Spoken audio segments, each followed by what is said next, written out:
Friends, இன்றைக்கி ஒரு lunch menu தான் பார்க்க போகிறோம். அதாவது ஒரு நல்ல ஹெல்த்தியான சுவையான லஞ்ச் மெனு தான். என்னென்ன மெயின் மெனு, என்னென்ன பொருட்கள் அதுக்கு எடுத்து வச்சுருக்கேன் அப்படிங்கிறத வந்து நம்ம பார்த்துடலாம். ஸோ இங்கே வந்து முடக்கத்தான் கீரை 2 பேக்கெட் எடுத்து வச்சுருக்கேன். சின்ன வெங்காயம் நல்லெண்ணெய் போட்டு முடக்கத்தான் கீரை வதக்கல், அது ஒரு பொரியல். கோவக்காய் தொகையல், ஸோ அதை நம்ம போட்டும் சாப்பிட்டுக்கலாம், தொட்டும் சாப்பிட்டுக்கலாம். அதுக்கேற்ற மாதிரி நல்ல டக்குன்னு செய்யக்கூடிய ஒரு 5 மினிட்ஸில் ரெடியாகக்கூடிய ஒரு நல்ல சூப்பரான ரசம். அதை நம்ம செய்யும் போதே எப்படி செய்ய போகிறோம் அப்படிங்கிறத பார்த்துக்கலாம். அடுத்தது பார்த்தீங்க அப்படின்னா புடலங்காய் பாசிப்பருப்பு தேங்காய் போட்ட கூட்டு. பத்திய சாப்பாடு மாதிரி உங்களுக்கு தெரியலாம், ஆனால் அது வந்து நல்ல டேஸ்டியான, அதே சமயத்தில் ரொம்ப ஹெல்த்தியான ஒரு லஞ்சு. இன்னொன்று என்ன அப்படின்னு பார்த்தீங்கன்னா, இந்த பத்திய சாப்பாட்டில் ஒரு கூறு ப்ரௌன் பாஸ்மதி ரைஸில் தான். பத்திய சாப்பாடு நல்ல சாப்பாடு தான், சூப்பராக இருக்கும். அது உங்களுக்கு டிஷ்ஷஸ்லாம் பார்த்தா இன்கிரியன்ஸ் வந்து அப்படி இருக்கு. இல்லை, நானே சும்மா ஜோக்காக தான் சொல்கிறேன். அது ப்ரௌன் பாஸ்மதி ரைஸில் தான் இன்றைக்கி வந்து சாப்பாடு. அதனால் ஒரு அரை மணி நேரமாக அது ஊறிட்டு இருக்கு, நல்லா களைஞ்சிட்டு ஊற வச்சுருக்கேன்.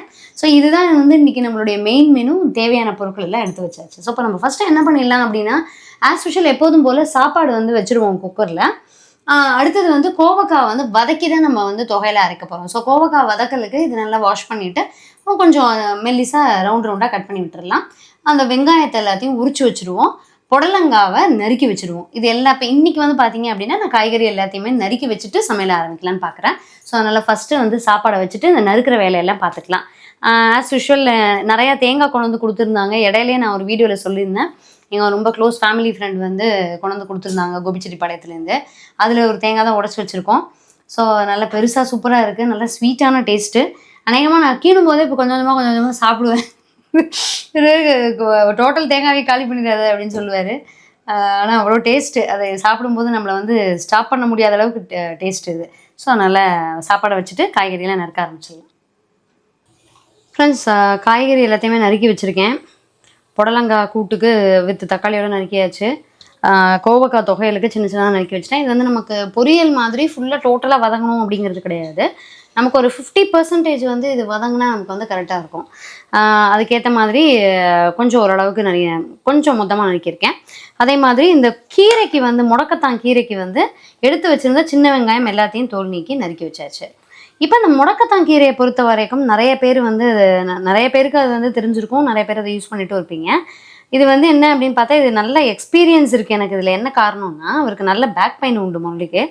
இது வந்து கிட்டத்தட்ட ரெகுலராக எல்லா நாளும் வந்து சாப்பாட்டில் சேர்த்துக்கணும். அதாவது ஒருத்தருக்கு வந்து இவ்வளவு கைப்பிடி அளவுக்கு சமைச்சதுக்கப்புறமா அந்த மாதிரி ஒரு 48 நாள் ஒரு மண்டலம்னு சொல்லுவாங்க இல்லையா, அந்த அளவுக்கு அது சேர்த்து சாப்பிட்டதுக்கப்புறமா அந்த வலியே இல்லை. அது நிஜம் ஆக்சுவலாக. இப்போ அது வந்து இடையில கிடைக்கல, இந்த சம்மரில் வந்து கிடைக்கல. பட் இப்போ தான் கொஞ்சம் திருப்பி கிடைக்க ஆரம்பிச்சிருக்கு. நான் வந்து ஒரு ஆப்பில் வாங்குவேன் அதை. ஸோ அதில் வந்து இன்னொரு பாக்கெட் வந்து தேவைன்னா நம்ம யூஸ் பண்ணிக்கலாம். இல்லாட்டி இந்த ஒருத்த பாக்கெட்டு வந்து கீரை ஆஞ்சதுக்கப்புறமா எவ்வளோ வருதுன்னு பார்த்துட்டு அதுக்கப்புறம் அந்த ஒரு பாக்கெட்டில் பாதி போடலாமா ஃபுல்லாக போடலாமா அப்படின்னு முடிவு பண்ணிக்கலாம். ஸோ இப்போ வந்து கீரையை வந்து ஆஞ்சிடுறேன். அந்த கீரையை ஆஞ்சு முடிக்கிறதுக்கு முன்னாடி இதை வந்து குக்கரில் போட்டுடலாம். இது கூட பாசிப்பருப்பு போட்டு குக்கரில் இதை வேக வச்சுருவோம். நம்ம நிறையா தடவை பார்த்துருக்கோம் கூட்டு எப்படி பண்ணுறது அப்படின்னு சொல்லிட்டு. ஆனாலும் ஒரு தடவை சொல்லிடுறேன், ஒரு 50 கிராம் அளவுக்கு தான், இந்த காய்க்கு வந்து 50 கிராம் அளவுக்கு பாசிப்பருப்பு கரெக்டாக இருக்கும். அந்த பாசிப்பருப்பு நல்லா களைஞ்சிட்டு, அதே மாதிரி இந்த காய், இந்த தக்காளி, மஞ்சப்பொடி மட்டும் போட்டு ஒரு கப் அளவுக்கு தண்ணி விட்டு ஒரு சவுண்டு சிம்மில் 2 நிமிஷம் வச்சு ஆஃப் பண்ணிடலாம். அதே மாதிரி இது பார்த்தீங்க அப்படின்னா காயை வந்து நான் இப்போ எண்ணெய்லாம் கம்மியாக தான் யூஸ் பண்ணிகிட்ருக்கேன். 1 டீஸ்பூன் அளவுக்கு எண்ணெய் விட்டு இந்த காயை வந்து வதக்க ஆரம்பிப்போம், மஞ்சப்பொடி உப்பு சேர்த்து. ஸோ இது 2 தான் அடுப்பில் வந்து நம்ம செய்ய போகிறோம். கீரையை வந்து ஆஞ்சு வைக்க போகிறோம். புடலங்காய் பருப்பெல்லாம் சேர்த்து குக்கரில் இருக்குது. பக்கத்தில் ஒரு வானலியில் ஒரு டீஸ்பூன் அளவுக்கு நல்லெண்ணெய் விட்டுருக்கேன். அதில் இந்த கோவக்காய் தொகையலுக்கு ஒரு 3 டீஸ்பூன் அளவுக்கு உளுத்தம் பருப்பு, 3 டீஸ்பூன் அளவுக்கு துவரம் பருப்பு, இது 2ஐயும் இந்த எண்ணெயில் நல்லா கோல்டனாக வறுத்துருவோம். அது கூட வந்து சின்னதாக வந்து ஒரு குட்டியாக 4 மிளகா வச்சுருக்கேன். பெருசாக இருந்தால் 2 வச்சுக்கலாம். அதே மாதிரி நம்ம வந்து கோவக்காய் வதக்கும் போது புளியும் சேர்த்துக்கலாம். என்ன காரணம் அப்படின்னு பார்த்தீங்கன்னா, தொகையலை பொறுத்த வரைக்கும் கொஞ்சம் லைட்டாக வந்து ஒரு புளிப்பும் ஒரு உரப்பும் கூட இருந்தது அப்படின்னா நம்ம சாப்பாட்டோட சேர்த்து பிசைஞ்சு சாப்பிடும்போது வந்து உங்களுக்கு நல்ல டேஸ்டியாக இருக்கும். அதனால் லைட்டாக கொஞ்சம் காரமும் புளிப்பும் எப்போதுமே தொகையலுக்கு கொஞ்சம் கூட இருந்தால் நல்லாயிருக்கும். இது கோல்டனாக ஆனதுக்கப்புறமா இதை வந்து எடுத்து தட்டில் வந்து போட்டு வச்சுருவோம். அதுக்கப்புறம் வந்து நம்ம கோவக்காவை அதில் வதக்க ஆரம்பிக்கலாம். கோவக்காயில் லைட்டாக வந்து கொஞ்சம் தேங்காய் தண்ணி விட்டுருக்கேன். ஏன்னா தேங்காய் தண்ணி உடையும் போது கொஞ்சம் பிடிச்சி வச்சுருந்தோம் உடைக்கும் போது. அப்புறம் இங்கே பார்த்தீங்கன்னா லைட்டாக ஒரு குட்டி பீஸ் இவ்வளோதான் புளி, அதை வந்து நல்லா அலம்பின ஒரு புளி. ஸோ இது வந்து கொஞ்சம் லைட்டாக உப்பு போட்டிருக்கேன், மஞ்சள் பொடி போட்டிருக்கேன், அது பாட்டுக்கு வதங்கட்டும். இப்போ நான் ஏற்கனவே போட்டிருந்தேன் இல்லையா அந்த நல்லெண்ணெய், அந்த பருப்பை வந்து கோல்டனாக வறுக்கிறதுக்காக போட்டிருந்த நல்லெண்ணெய் தான். எக்ஸ்ட்ராவாலாம் ஆயில் வந்து நான் கோவக்காயில் சேர்க்கலை. ஸோ இந்த புளியையும் சேர்த்து இந்த கோவக்காவை சேர்த்து இன்னும் வந்து ஒரு 5 நிமிஷம் இது அடுப்பில் இருக்கட்டும். இது நான் ஏற்கனவே சொன்ன மாதிரி பயங்கரமாக பொரியலுக்கு வதங்குற மாதிரி வதங்கணுங்கிறதுலாம் கிடையாது. நீங்கள் வந்து ஒரு அரை பங்கு வந்து இது வதங்குச்சுன்னா போதும். அதனால் தேவையான அளவுக்கு உப்பு புளி போட்டாச்சு. சில சமயம் ஆக்சுவலாக எனக்கு கோவக்காவை நறுக்கும் போதே வந்து கிளி மாதிரி இருந்தது, வெளியில் பச்சை கலராகவும் உள்ளே நல்ல ரெட்டிஷாகவும் இருந்தது. அதை பார்த்தா பழம் மாதிரியே தெரில, நறுக்குனா ஃபுல்லாக வந்து ரெட்டு. நல்ல வேலைக்கு இது வந்து நான் இன்றைக்கி தொகையில் அரைக்க போகிறேன். பொரியல் பண்ணால் டேஸ்ட் வந்து அவ்வளோவா அந்த வறுவல் ஃப்ரையெல்லாம் ஆகாது இந்த மாதிரி பழமாக இருந்ததுன்னா. ஸோ தொகையலுக்கு வந்து ஒன்றும் பிரச்சனை இல்லை. ஸோ நல்லா வந்து இன்னும் கொஞ்சம் ஒரு 5 நிமிஷம் கழிச்சு இதோட கொட்டி ஃபஸ்ட்டு இதை அரைச்சிடுவோம். இது நல்லா பொடிஞ்சதுக்கப்புறமா அதை வந்து அந்த கோவக்காவும் சேர்த்து அரைச்சிக்கலாம். கொஞ்சம் நல்லா வந்து தனியாக அரைக்கும் போது உங்களுக்கு அந்த சாப்பிடும்போது உங்களுக்கு ஒரு கடுக்குன்னு இருக்கும், நல்லாயிருக்கும். அந்த பருப்பை வந்து தனியாக அரைச்சோம்னா அது கூட இருந்ததுன்னா ஊறி போய் கொஞ்சம் தொகையல் வந்து ஃபுல்லாக டோட்டலாக மிக்ஸ் ஆகி பருப்பு தொகையல் டேஸ்ட் மாதிரி இருக்கும். ஸோ அதனால் அது கொஞ்சம் கரகரப்பாக இருக்கிறதுனால தான் தனியாக அப்படியே எடுத்து வச்சுருக்கேன். இப்போ வந்து இந்த இதை ஆஃப் பண்ணியாச்சு, கூட்டு ஆஃப் பண்ணியாச்சு. ப்ரெஷர் போனதுக்கப்புறமா தேங்காய் ஜீரகம் மிளகாய் அரைச்சதில் கொட்டி உப்பு விட்டு லைட்டாக நல்ல கன்சிஸ்டன்சி நமக்கு எப்படி இருக்குன்னு பார்த்துட்டு நமக்கு தேவையான கன்சிஸ்டன்சியில் கொதி விட்டு இறக்கிடலாம். இன்னமும் நான் எனக்கு வந்து ஒரு பாக்கெட் இன்றைக்கி போதுமானதாக இருக்கும்னு தான் நினைக்கிறேன்.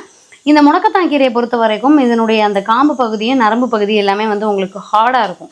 அதனால் வந்து இதை நீக்கிட்டு நம்ம வதக்கினா தான் கரெக்டாக இருக்கும். ஸோ இதெல்லாம் அவ்வளோ சீக்கிரத்தில் வேகாது, பச்சை பச்சையாக தான் இருக்கும். அதனால் நம்ம இலையை மட்டும் யூஸ் பண்ணிக்கிறது எப்போதுமே நல்லது. முடக்கத்தான் கீரைக்கு கொஞ்சம் கூட நல்லெண்ணெய் விட்டுருக்கேன். அதில் வந்து கடுகு பெருங்காயம் வரமிளகா போட்டு வதக்கியாச்சு. அதுக்கப்புறம் நறுக்கி வச்சிருந்த சின்ன வெங்காயம் நல்லா வதங்கிடுச்சு. இப்போ அதில் வந்து நம்ம வாஷ் பண்ணி வச்சுருக்கக்கூடிய கீரையை சேர்த்துருவோம். கீரையை பொறுத்த வரைக்கும் உப்பு கொஞ்சம் கம்மியாகவே சேர்த்துக்கலாம். ஏன்னா அதுலேயே வந்து நிறைய மினரல்ஸ் இருக்கும், மினரல் சால்ட்ஸ் இருக்கும். அப்போ உங்களுக்கு வந்து கீரை உப்பு கரெக்டாக பார்த்து சேர்க்கலை அப்படின்னா கொஞ்சம் உப்பு அதிகமாகிடும். அதனால் கீரையை பொறுத்த வரைக்கும் எந்த கீரையாக இருந்தாலுமே மினரல் சால்ட்ஸ் அதில் இருக்கிறதுனால கொஞ்சம் பார்த்து தான் நம்ம உப்பை சேர்க்கணும். இதில் கொஞ்சம் வந்து மஞ்சள் பொடி சேர்த்து வதக்க ஆரம்பிச்சிக்கலாம். இங்கே வந்து நம்ம கோவக்காய் தொகையில் ரெடி ஆகிடுச்சு. நான் சொன்ன மாதிரி நல்லா அரைச்சாச்சு. தேவையான அளவுக்கு கன்சிஸ்டன்சி இப்படி இருந்தால் தான் நமக்கு சாப்பாட்டில் போட்டு சாப்பிட்றதுக்கு ஈஸியாக இருக்கும். ரொம்ப புட்டு மாதிரி இருந்தது அப்படின்னா கொஞ்சம் கஷ்டமாக இருக்கும். ஸோ அடுத்தது வந்து நான் தேங்காய் ஜீரகம் வரமிளகா அரைச்சி இதில் கூட்டி ஒரு கொதி விட்டுடலாம் கூட்டுக்கு. இது ஓப்பன் பண்ணிடலாம். ப்ரெஷர் போயிடுச்சு. ஸோ கரெக்டாக உங்களுக்கு பதமாக வந்திருக்கு. இந்த தேங்காய் அரைச்சி விடும்போது உங்களுக்கு அந்த கன்சிஸ்டன்சி வந்து கரெக்டாக கிடச்சிடும். ஸோ ரசத்தை பொறுத்த வரைக்கும் நமக்கு 5 நிமிஷம் தான் ஆகும். இப்போ ரசம் வந்து நம்ம கொஞ்சம் வேறு மாதிரி வைக்க போகிறேன்னு சொன்னேன் இல்லையா, அப்போ நான் அந்த பொருள் எல்லாம் தேவையானதை எடுத்துகிட்டு உங்களுக்கு காமிக்கிறேன். முடக்கத்தான் கீரை நல்லா வதங்கிடுச்சு. நல்லெண்ணெய் கொஞ்சம் கூட விட்டு வதக்குனா தான் இந்த கசப்போடு சேர்த்து நம்மளால் சாப்பிட முடியும். அந்த வரமிளகா வாசனை அதெல்லாம் சேர்த்து சாப்பிடும்போது அந்த கசப்பு நமக்கு பெருசாக தெரியாது. தேவையான அளவுக்கு உப்பு போட்டாச்சு. ஸோ இதை வந்து நம்ம இதை ஆஃப் பண்ணிடலாம். இங்கே பார்த்தீங்க அப்படின்னா கூட்டுக்கு வந்து தேங்காய் ஜீரகம் வரமிளகா அரைச்சி விட்டாச்சு, ஒரு கொதி விட்டாச்சு. இதுக்கு தேவையான அளவுக்கு உப்பு போட்டாச்சு. தாளித்து மட்டும் கொட்டினா போதும். இப்போ நம்ம ரசத்துக்கு வந்து நான் என்ன பண்ணியிருக்கேன் அப்படின்னு பார்த்தீங்கன்னா ஒரு 3/4 டீஸ்பூன் அளவுக்கு மிளகு, ஒரு 3/4 டீஸ்பூன் அளவுக்கு ஜீரகம், இவ்வளோண்டு பீஸ் வந்து நல்லா கரைச்சி வச்சுருக்க அந்த புளி. அதே மாதிரி பார்த்தீங்க அப்படின்னா இந்த பக்கம் வந்து ஒரு நல்ல பழுத்த நாட்டு தக்காளியை பீஸ் பீஸாக போட்டிருக்கேன். ஒரு 2 பல்லு பூண்டு போட்டிருக்கேன். இப்போ நம்ம என்ன பண்ணலாம், இப்போ எடுத்து வச்சுருக்கக்கூடிய அத்தனை பொருளையும் சேர்த்து தேவையான அளவுக்கு உப்பும் சேர்த்து மிக்சி ஜாரில் போட்டு நல்லா மசியை அரைச்சிடுவோம். கீரையை ஒரு கிண்ணத்தில் எடுத்து வச்சாச்சு. மிக்சி ஜாரில் நான் சொன்ன அந்த ரசத்துக்கு தேவையான எல்லா பொருளையும் நல்லா அப்படியே மசி அரைச்சாச்சு. அந்த வாணலியில் ஒரு டீஸ்பூன் அளவுக்கு நார்மல் ஆயிலில் கடுகு பெருங்காயம் கருவேப்பிலை வரமிளகா போட்டாச்சு. இப்போ நம்ம அரைச்சி வச்சுருக்கக்கூடிய விழுதை வந்து இதில் சேர்த்துருவோம். பச்சை வாசனை போக இதை நல்லா வதக்கிடலாம். அதுக்கப்புறம் தேவையான அளவுக்கு தண்ணி விட்டுடலாம். ஆரம்பத்திலே தண்ணி விட வேண்டாம், இந்த டேஸ்ட் வந்து டிஃபர் ஆகிடும்.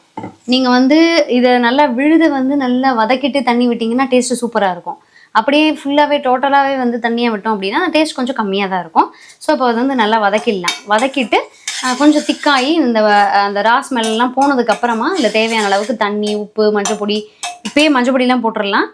அதுக்கப்புறம் வந்து உப்பு அதெல்லாம் போட்டு ரெடி பண்ணிக்குவோம். இந்த ரசம் வந்து ஆண் பொண் யாராக இருந்தாலுமே டக்குன்னு செஞ்சிடலாம். ஒரு கோல்டு, நமக்கு வேறு எதுவுமே பண்ண முடியல, ஒரு ரசம் வைக்கிறது கூட ஒரு சோம்பேறித்தனமாக இருக்குது அப்படின்னா இது டக்குன்னு வச்சுடுறதுக்கு கொஞ்சம் ஈஸியாக இருக்கும். ரொம்ப சிம்பிள் ரசம்னு வச்சுக்கலாம்னு வச்சுக்கோங்களேன். ஒரு 5 நிமிஷம் ரசம்னு கூட அதுக்கு பேர் வச்சுக்கலாம். ஃப்ரெண்ட்ஸ், ஒரு 5 நிமிஷம் தான் ஆயிருக்கும். பக்கத்தில் இருந்ததுனால கொஞ்சம் நான் ஹை ஃப்ளேம்லேயே வச்சுக்கிட்டேன். நான் ஊற்றும் போது எப்படி இருந்தது அந்த கிரேவி, இப்போ எப்படி இருக்குன்னு உங்களுக்கு தெரியும். ஸோ இதில் வந்து உங்களுக்கு தேவையான அளவுக்கு தண்ணி விட்டுக்கலாம். ஸோ நம்மளுடைய சூப்பர் கம வாசனையான 5 மினிட்ஸில் ரெடியாகக்கூடிய ரசம் வந்து முடிஞ்சது. இப்போ இந்த தண்ணி வந்து ஒரு கொதி வந்துடட்டும்.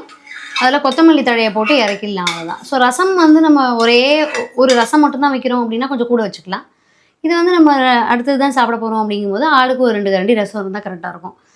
கூட்டுக்கு வந்து தாளிச்சு கொட்டியாச்சு, சூப்பராக ரெடி ஆகிடுச்சு. ஸோ இதில் வந்து இந்த கொதி வந்தால் கொத்தமல்லி தழையை போட்டு இறக்க போகிறது மட்டும்தான், வேறு விஷயமே கிடையாது இந்த ரசத்தை பொறுத்த வரைக்கும். அந்த புளி எல்லாமே கரெக்டாக இருக்குது.